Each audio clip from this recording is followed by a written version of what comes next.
এক বছর পর আর কি মামুসাইয়া দেখা দিছে। মানে সেই মৃতদেহটা তাহলে সম্পূর্ণ না পুরো মাটি দিয়ে চাপা দিয়েছেন? হ্যাঁ, মাটি চাপা দিছে আধা পুরানোর পর। এমন এক মায়ের মন্দির যেখানে পুজো না দিলে স্বপ্নে এসে সাপে কাটে, ঘুম থেকে ওঠার পর সেই সাপে কাটার দাগ শরীরে রয়ে যায়, ওঝা দিয়ে তাকে সুস্থ করতে হয়।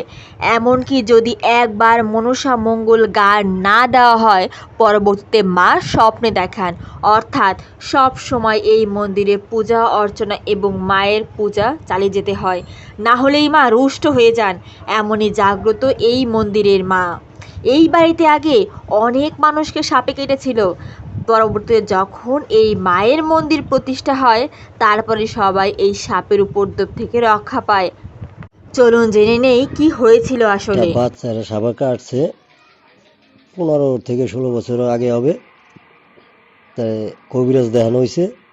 কবিরাজ দেখানো হইলে পরে আর কি কোনো কায়দায় তারে বাঁচানো যায় নাই।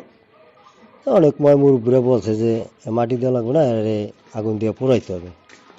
তাই আগুন দিয়ে পোড়ানো দেন বন্যার জন্য সম্পূর্ণ কাজ মানে বৃষ্টির কারণে সেটা আর হয় না। হয়। ওই বৃষ্টি বন্যার কারণের জন্য আর কি কাজটা সম্পূর্ণ হয় নাই। পরবর্তীতে ওইভাবেই রয়েছে। এক বছর পর আর কি মামুসাইয়া দেখা দিছে। মানে সেই মৃতদেহটা তাহলে সম্পূর্ণ না পুরো মাটি দিয়ে চাপা দিয়েছেন? হ্যাঁ, মাটি দিয়ে চাপা দিছে আধা পুরানোর পর মাটি দিয়ে চাপানো দেওয়া হয়েছে। পরবর্তীতে বছর ঘুরতে না ঘুরতেই মামুসা দেখা দিছে কিরকম ওই প্রতি রাত্রে একজন করে আর কি ঘুমের ঘরে কামড়াইতো, দাগ পাওয়া যেত। প্রায় 30-32 জন কামড়াইছে। পরে ওজার দ্বারে যাওয়া হইলে ওইটা ঠিক হয়েছে আর কি, কেউ মৃত্যুবরণ করে নাই। মানে শুধু স্বপ্নেই কাটতো, মানে এটা স্বপ্নে ভয়ভীতির প্রকাশ করতো। হয়, কিন্তু দাগ পাওয়া যেত। এমনি কিছু দেখা যেত না, দাগ পাওয়া যেত যে কামড় দিছে, 2টা দাঁতের দাগ আছে। পরে এক সাধুর কাছে গেলে এবার সাধুতে বলছে যে তোকে কোনো জায়গায় রক্ষা পাবি না, তোকে এক রক্ষা পাওয়ার উপায় আছে যে মামুসার পুজো দিবি, পুজো দেওয়ার পর রয়নি জ্ঞান দিবি। ওর কথা মতন আর কি ওই মামুসার পুজো আর কি আমরা প্রতি বছর দিতেছি, রয়নি জ্ঞান দিতেছি। তা প্রথম বছর দিয়েছিলেন, তারপরে তো আবার ওই স্বপ্নে দেখা দিয়েছিল। স্বপ্নে দেখা দিছে কম, মানে যে কোনোটা কারণবশত একটু ভুল হয়েছে, ভুলের কারণে যে নিলাম এটা মনে করেন আবার দেখা দিলে এবার তারপরে যখন ভুলটা সংশোধন হয়েছে, তারপর মনে হয় যে আর এই ধরনের কামড়ায়ও না। মা যে একটা মেয়ে আবার ওই যে ওই বাড়িতে কামড়াইছে, তাই একটু অবহেলা করায়, সেই মেয়েটার কি মারা গেছিলো। ওইখানটা গুরুত্ব আরও বেশি হয়েছে। বেশির পরে মামুসা নিজে এসে মনে হয় যে ওইটা আমাকে রক্ষা করে। এখন আমরা যদি একটু ব্যতিক্রম করি, মা খুবই অতিষ্ঠ হয়, কিন্তু আমরা আর প্রমাণও পাইছি।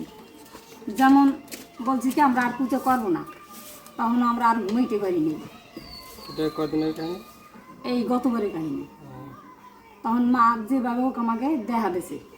তারপরে আমাকে প্রচুর বিপদ হয়েছিল, যেমন ডায়রিয়া শুরু হয়ে গেছে। কতবার? হ্যাঁ, ডায়রিয়া শুরু হয়ে গেছে। এখন তিনি না বসাইতেছে। তারপরে আমরা মানত করছি মার কাছে, সঙ্গে সঙ্গে আমরা সেই ডায়েরি থেকে মুক্তি পেয়েছি।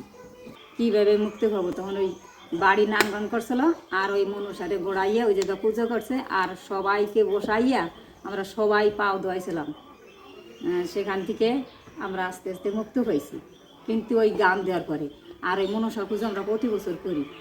কিন্তু যখন দুলালের মেয়েকে মারছিল, তারপরের থেকে আবার আমরা এই মনসা মঙ্গল গান দেওয়া শুরু করছি। এই গান যদি আমরা ব্যতিক্রম করি, তাহলে আর কি আমাদের মাই আমাদের। এমন এক মায়ের জাগ্রত মন্দির আপনারা হয়তো আর কোথাও খুঁজে পাবেন না, যেখানে স্বয়ং মা একটু ভুল ত্রুটি হলে স্বপ্নে দেখিয়ে প্রত্যেকটা ভুল ধরিয়ে দেন এবং সবাই ভক্তি ভরে মায়ের পুজো করে। যদি কেউ মাকে অবহেলা করে, সেই তার পাপের শাস্তি পেতেই হয়। একজন তো মারা গিয়েছে, যা আপনারা নিজের কানে শুনেছেন। তাই মাকে কেউ কখনো অবহেলা করবেন না। মায়ের ভিডিও আপনারা আজকে যারাই দেখছেন, এই জাগ্রত মায়ের ভিডিও অবশ্যই শেয়ার করবেন। যেখান থেকে দেখছেন অবশ্যই কমেন্টের মাধ্যমে জানাবেন। আর এই মন্দিরটি রয়েছে গোপালগঞ্জ কোটালীপাড়া কোণেরভিটা নামক গ্রামে। হে মা মনসা, তোমার এই ভিডিও এখন যে দেখছে, তুমি তাকে সব বিপদ আপদ থেকে রক্ষা করো। জয় মা। নমস্কার।